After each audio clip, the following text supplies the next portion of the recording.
Bonjour à tous. Dans cette vidéo, nous allons aborder ensemble le fonctionnement des principaux types de VMC présentes sur le marché. La VMC, ou ventilation mécanique contrôlée, assure le renouvellement de l'air intérieur tout en limitant les déperditions thermiques. C'est un élément essentiel à la salubrité et au confort de nos logements.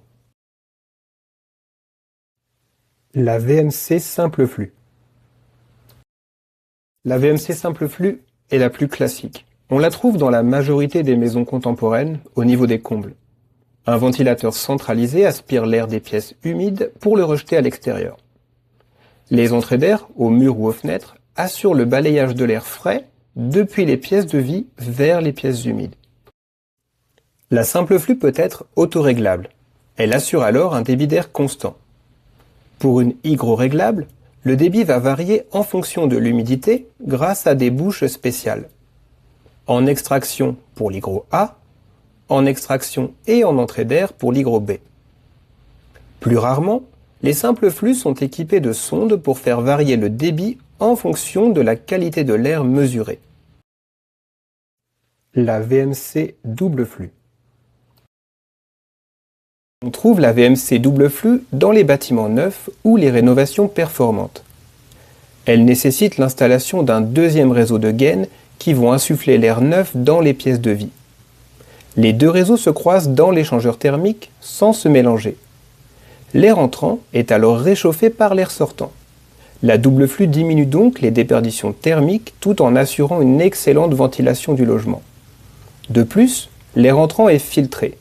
Cela réduit donc le taux de particules et de pollen dans l'air intérieur. La VMI. Plus rarement rencontrée, la ventilation mécanique par insufflation va pousser l'air frais de façon centralisée. Le logement est alors mis en surpression. L'air vicié s'échappe depuis toutes les pièces par des grilles de ventilation. Ce système a l'avantage de répondre à des situations où la création de gaines est trop complexe. Il peut également filtrer l'air entrant comme la double flux. Certaines possèdent une résistance pour préchauffer l'air en saison froide. Mais la surconsommation électrique peut alors être importante.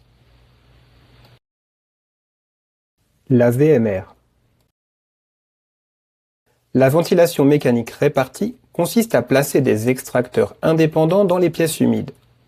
Le balayage de l'air s'effectue alors de la même façon qu'avec une VMC simple flux. Cette solution est envisagée quand la place est manquante pour passer un réseau de gaines ou installer un caisson centralisé. Les unités peuvent être hygrovariables afin d'ajuster leur débit à l'humidité et ainsi limiter les déperditions. La ventilation mécanique par insufflation existe également en VMR. Les unités poussent alors l'air frais depuis les pièces de vie. Les pièces humides, quant à elles, sont équipées de grilles de sortie uniquement. La VMC double flux thermodynamique.